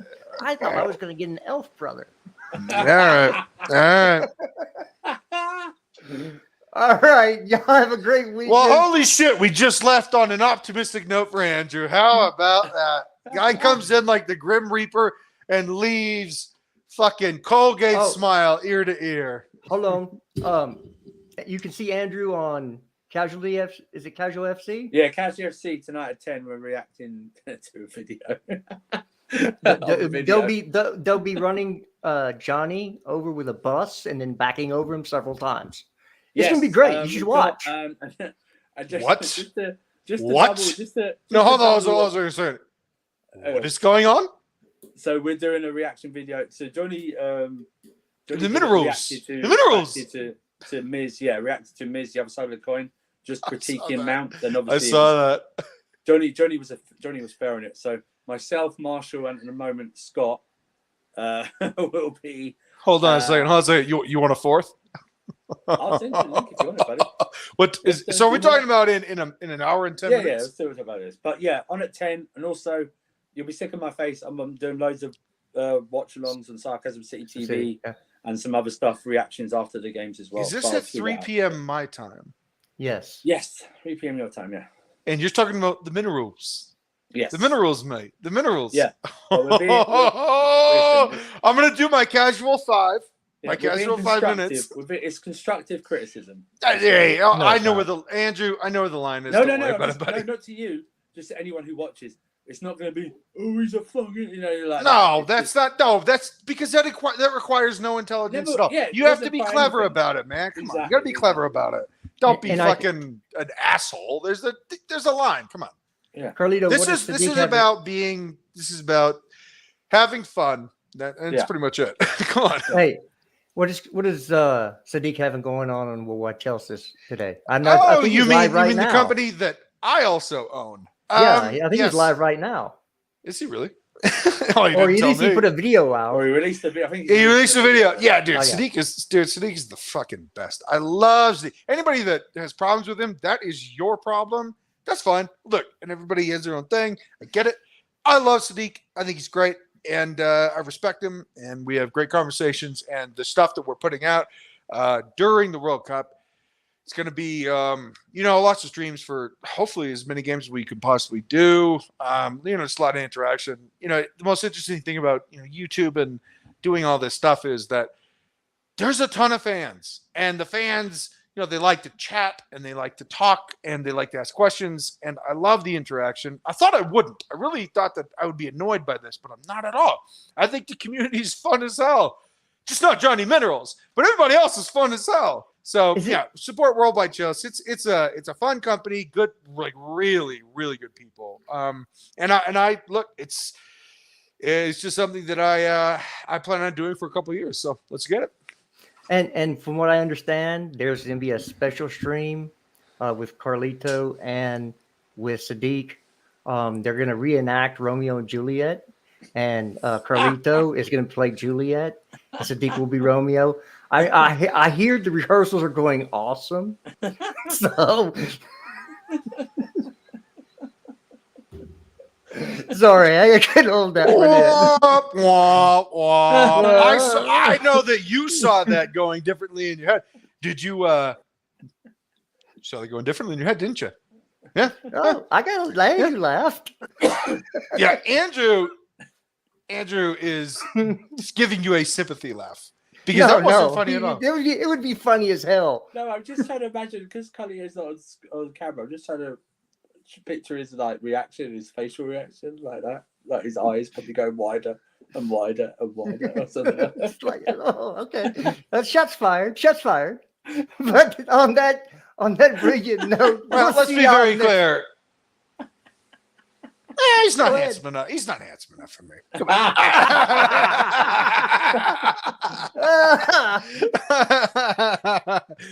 Boom! That's how you change the narrative, motherfucker. All right. On that, we're gonna go. Y'all check out the streams that were mentioned and like and subscribe. Hell yeah! Next week. That was fun as hell.